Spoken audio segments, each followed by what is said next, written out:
Hey everybody, KC here. And I'm Michael Sansolo. And so it's a Friday in summer. So we thought we'd do a little something different for Morning Newsbeat today. Instead of the normal list of stories that we would do, Michael and I thought we would give you a little bit of a preview of the sequel that we are writing to The Big Picture, Essential Business Lessons from the Movies. And the new book is going to be called The Bigger Picture, Essential Life and Business Lessons from Movies, Television, Books, and Popular Culture, although we may cut that title down a little bit. Also, I have to admit, in all honesty, that Michael's writing his chapters faster than I'm writing mine, but that's, I have a daily gig. So, but it's not a good excuse. I know. Yeah, I got you. Anyway, so what we thought we'd do today is talk about something about some bigger picture lessons. And one of the reasons that this sort of occurred to me to do it is I was reading, so there obviously been a lot of stories about how Broadway is coming back. And the first show to come back to Broadway was Springsteen on Broadway. And one of the points that has been made in a lot of the coverage is that Springsteen, while much of the show is the same as it was when he did it a couple of years ago, he is ending the show differently. He used to end it with Born to Run, and now Born to Run is no longer in the show and has been replaced by a song called I'll See You in My Dreams. And Springsteen made the point that the reason he decided to make that change was he thought that I'll See You in My Dreams was more appropriate to the 18 months that we've just come through, much more than Born to Run, and he thought it was worth making the change. And it was funny, when I read those stories, something occurred to me that Michael actually drove home in his column this week, which is the importance of adjusting to adjustments. That and basically what Springsteen is doing is, listen, you can't afford to let the product become calcified. Even if it's a product that's won lots of awards, everybody seems to like it. It's really smart to allow things to keep evolving, which is what any good retail experience does. The other example about that was the Harry Potter play on Broadway, Harry Potter and the Cursed Child, which has for a long time been performed in two parts. There's a part one and a part two. If you want to go see it, you have to buy tickets for both, see them in the right order, that sort of thing. And now what they're doing, on at least in the Broadway production, apparently this is not going to be done everywhere, is they're actually going to kind of condense it, take some things out, but turn it into a single show. You can see all on one night, which will, listen, they'll probably charge more for a single ticket than they would for two tickets. But they're also going to make it more possible for more people to see it, just because of the way it'll operate. And again, I thought it was really smart for them to, again, not say, well, when we come back, we have to do it the same old way. It's not being calcified. It's adjusting to adjustments, which was the point you made in your column this week. Absolutely. And Kevin, I do have to say this, just on the sheer chance Bruce Springsteen actually reads Morning Newsbeat, you got to bring back Born to Run, because it's just for the sake it's Born to Run. Where I wanted to go, and what we want to remind people, when we wrote The Big Picture and now The Bigger Picture, a lot of it is about how to tell stories and how to relate to people who you're working with, who may be working for you, who you may be partnering with, so you get more productive relationships and better work out of people. I'm also going to stay with Broadway, and I want to talk about one of the most popular shows on Broadway over probably the last decade, which is the show Wicked. Now, the show Wicked is based on a phenomenal premise. There's this guy, Gregory Maguire, who's an author, and a number of years ago, he wrote the book Wicked. And the premise is this: everybody knows the story of the Wizard of Oz. We've all seen the movie countless times. We know exactly how it plays out. Gregory Maguire's premise is, what if you were told the story incorrectly? What if the people who told the story had a certain bias that wanted to guide you in a different direction? And not to give anything away, but the story of Wicked, the musical, is that the people you think are bad are not, and the people you think are good are not. It's just that the people who you think are good are the ones who told the story and therefore biased it. And I think the wonderful Well, who was it? Somebody said history is written by the winners, right? That's right. there's an African proverb that if lions told history, the story of hunting would be very different because people tell the story. So in the show Wicked, which is a wonderful, wonderful show, you watch it and at no point does it violate the story you know from The Wizard of Oz. The Tin Man, how he has no heart, is taken care of. Gregory Maguire managed to check off every box. But it reminds you that you always have to be thinking. And that's why I love the title. And I'll give Kevin credit. He came up with the idea for the bigger picture. You have to see a bigger picture. You might think you know everything. Somebody might know something you don't. And just to build on that, I want to talk about another Broadway show, one that I really love. I've already seen it twice. It's called Come From Away. Now, again, everybody watching this video, if we had some mechanism for you to answer back and I said, what do you remember about September 11th, 2001? Probably everybody can remember where they were, what they were doing when they saw the video footage of the planes tragically hitting the Twin Towers in New York. Come From Away tells a story about 9/11 that none of us have thought about. And here's the simple premise that on 9/11, all the airspace over the United States was shut down by the FAA. But there were a lot of airplanes over the Atlantic Ocean at that exact moment on their way to New York, Chicago, Washington, Atlanta, whatever it might have been. Where did they all go? And Come From Away tells it's a true story about a number of those planes were diverted to an old World War II airstrip in Nova Scotia.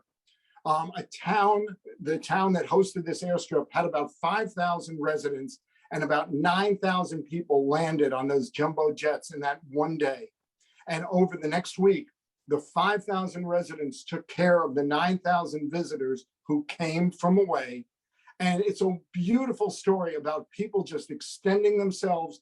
And you will never think of 9/11 the same way. People go to the show and you leave and you want to find a Canadian and hug them and thank them because what they did was so remarkable. They won't let us over the border because of COVID, but it plays back to the initial example in that everybody's perceptions of each other are changed during that time, right? Absolutely. Think about all these people. These people think about these Nova Scotians and perceptions are reshaped, which is really, really important. And the thing is, when we talk about storytelling, it's on whether it's in a movie or a TV show or a theatrical piece. It's not just it's not an esoteric kind of conversation, right? A good retailer knows how to tell a story, and especially now, because the business has to some degree been reshaped by the pandemic, this was a great opportunity for companies to sort of hone their stories and own their narratives in a way that will allow them to continue to grow coming out of the pandemic as competition grows. And when it comes to things like, reshaping perceptions, whether they're whether it's Come From Away or whether it's Wicked. I mean, I think back to listen, we had the story this week about how Walmart did a survey of a limited number of Black executives and discovered that a percentage of them felt that they were not being supported and being given the opportunities as some of their white brethren. And they and it's interesting. Walmart said, listen, we take all this stuff seriously. It was a limited sample. We need to do more work on this, but we understand this is stuff we have to work on. And the letters I got largely from a few morning newsbeat readers, and by the way, a limited sample, let's be clear, was, oh, what's wrong with these people? What, just stop whining, do your job, and you just be as excellent as everybody else. And, which is one way to look at it, except that I think it's really it's actually more valuable to say, okay, if I look at this from somebody else's perspective, and can I learn something that's going to make the company better? I mean, I was just, sometimes it's just a little bit of compassion and understanding that people don't live the same life that I do. And by the way, Everybody can say that no matter where they're from or where they work. Nobody else quite lives exactly the same life. And a little compassion, a little empathy goes a long way. And that's all about perspective. And Kevin, it goes to even the title of you've got to see a bigger picture. What you as an individual see, what I see, I can't stand in everybody else's shoes. And that's why you've got diversity among your team, among your staff. Use it to educate you. And Kevin, if I can, I want to revisit where you started this conversation. What Springsteen showed by changing that song is a wonderful post-COVID lesson for everyone else. Because even if you're not a Springsteen fan, you know the song Born to Run. Born to Run was the song that turned Bruce Springsteen from just another guy with a guitar into a superstar.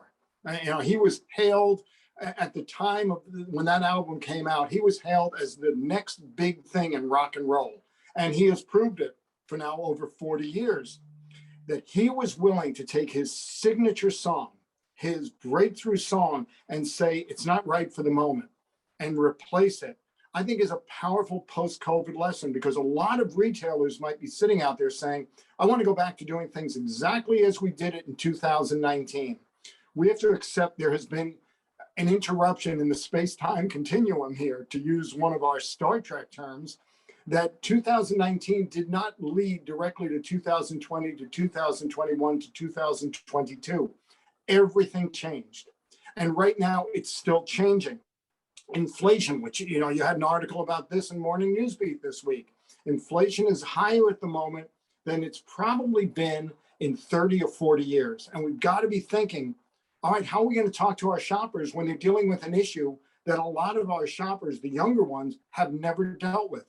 Of course, we have all the issues with labor that's going on. We're going to think in new and different ways. So don't fall back on your old standards. Don't fall back on what was working for you in 2019. That's important stuff, but you may need to be evolving on the spot here. Yeah, well, and to me, one of the word that's going to keep coming back is going to be value, right? Because value is not price. They're different. No. And that I think and too often retailers focus on price without thinking about what the value is.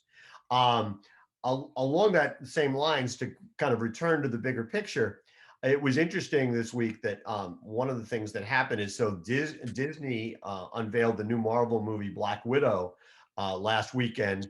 Did it both in theaters, and it was made 80-90 million dollars just in the US.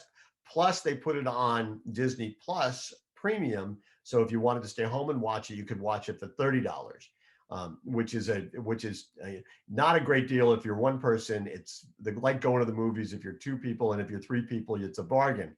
And apparently the numbers worked out, so now they're saying, hey, listen, this may prove that that this new model of movie going, which is not just in the theaters, that things are going to be released maybe for home viewing at the same time or in a shorter period of time with a shorter window, that is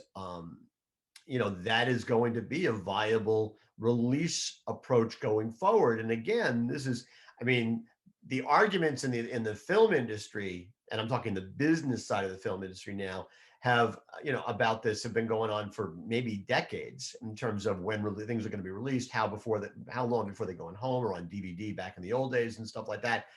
And now, and people were loath to change the way they did business traditionally until COVID forced them to do it. And now they're finding, wait a minute, maybe the economics of this are different than we thought they were going to be. We have to understand that conventional wisdom need always be challenged. And Kevin, I'm going to build on your example. I'm not going to go into the show, but it's another great example from Broadway. The biggest hit on Broadway over the last 4 years, unchallenged, has been the show Hamilton. During COVID, Hamilton was actually shown on Disney Plus. And the creator of Hamilton, Lin-Manuel Miranda, was asked that, you're breaking the conventional wisdom, which is you never have a movie of a Broadway show until the show has finished its run. Because going to see Hamilton on Broadway, you're looking at $90, $120 a ticket. Easy. To see it on Disney Plus, easy, and it might not even be a good seat. To see it on Disney Plus is obviously a lot cheaper. And Miranda, and he is a very creative thinker. Let's give the guy credit. He made the point that a lot more people were going to be exposed to Hamilton, seeing it through Disney Plus. And his bet is a lot of those people are going to say, I want to see that thing live. I don't know how they are doing what they did that I saw on Disney Plus. So we always have to be challenging our conventional wisdom. And I think, again, Kevin, to the point you've been making, that the industry is going to have to look at things. People change the way they shop.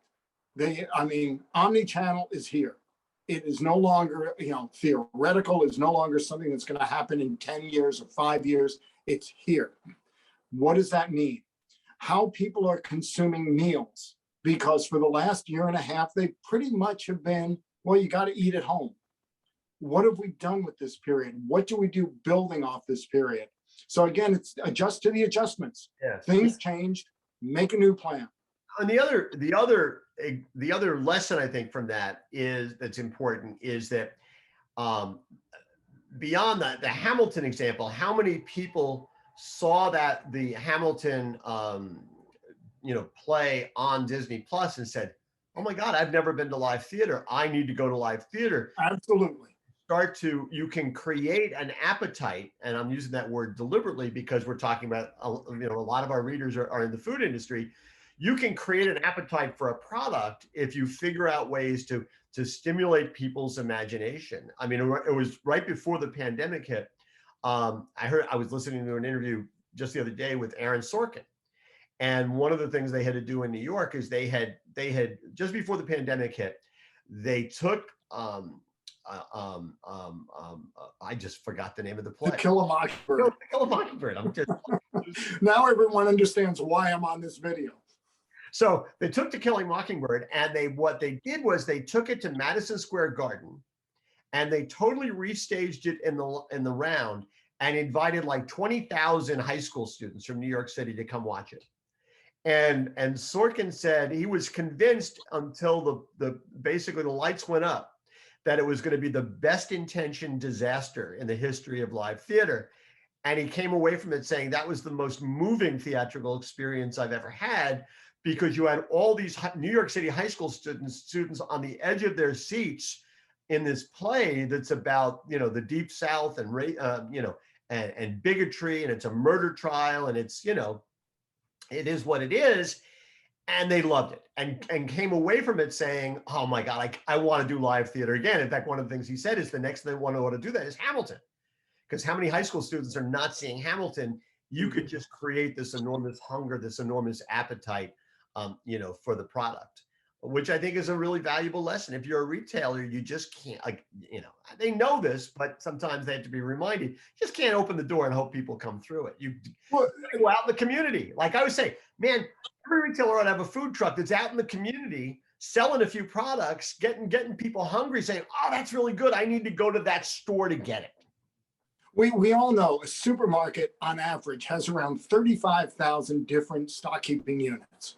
And the average consumer is maybe buying 200 of them in the course of a year. And a lot of the ones they're not buying, first of all, they might be more expensive. There might be a taste or a cuisine they don't know. But there are so many times you taste a new product. I happen to love olives. I've eaten olives my whole life.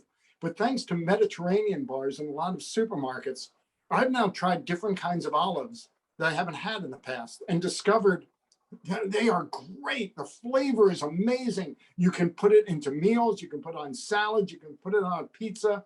And it just enhances everything. Or martinis? Or is that only a specific? You can always put it in a martini. That is one of the best uses. I'm sure that's why God created the olive.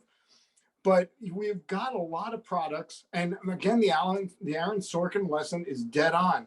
If you have some new cheeses, maybe new breads, show people what they are. And they might taste them. It might not become an everyday item, but it could be something that they would say, boy, for special occasions, or maybe once a week, we got to have that item. Yeah. And that's exactly what they're doing on Broadway.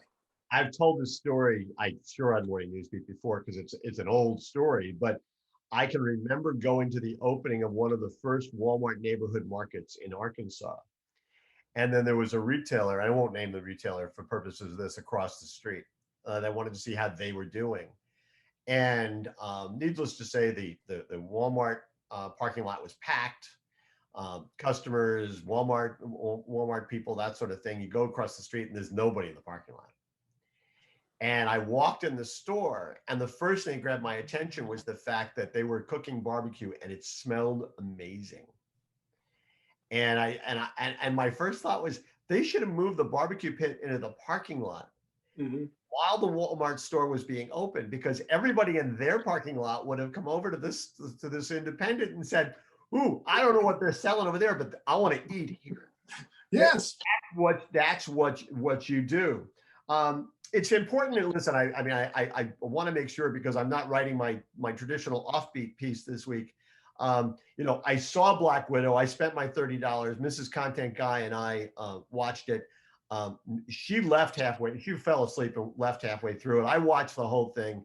It's okay. It's not nearly as, interestingly enough, I don't think it's as innovative as the 3 different Marvel TV series that have been on, that they've been putting on Disney Plus, which I think, while they're not groundbreaking, they're interesting. They're showing different perspectives of smaller characters, and I think have done an interesting job thematically and production wise. It's like watching, like Mandalorian has done such a great job, I think, of illustrating. I think Mandalorian's better than some of the recent Star Wars movies for me. I agree. I also watched the Chris Pratt Tomorrow War movie on Amazon, which to me is a wonderful example of how good enough is just not good enough. It's like a mishmash of a bunch of other science fiction movies, but of course it made a lot of money. I shouldn't say it made a lot of money, because we don't know, but I guess it brought enough viewers to Amazon Prime Video that they're already talking about a sequel. Money talks. It's not always, it's not always artistic quality, and maybe I'm reaching even by worrying about artistic quality for a science fiction movie called The Tomorrow War. I don't know. I don't think that's what they were striving for, but it may have created a new franchise. Right. And for a lot of viewers, you have a high level of expectation out of a movie that a lot of people don't. I've watched the Marvel movies. I love the Marvel movies. They are not Citizen Kane, right, but they're pretty darn good. They're entertaining. I think I'm getting old and grumpy, but however, I will say this. Yes. If they do create a franchise and the next one is called The Day After Tomorrow War, I'll watch it just because I like the title. Anyway, well, this has been a sort of we're testing out things here for the bigger picture, right? That's kind of what we're doing. And I think, but hopefully bringing it home in a way that is relevant for the Morning Newsbeat audience. I hope they've enjoyed it. I will say, we've already talked about this. We're going to do it again, but we're going to do an all baseball edition, which is going to be fun. Certainly for us. Right. Certainly for us. And we'll probably do it, however, on bended knee, because we will be genuflecting to the great Jacob deGrom. There you go. Doesn't get it. Anyway, fingers crossed. Anyway, that's it for this first edition of The Bigger Picture. I'm Kevin Coupe. I'm Michael Sansolo. And we'll see you next time, everybody. Have a great weekend.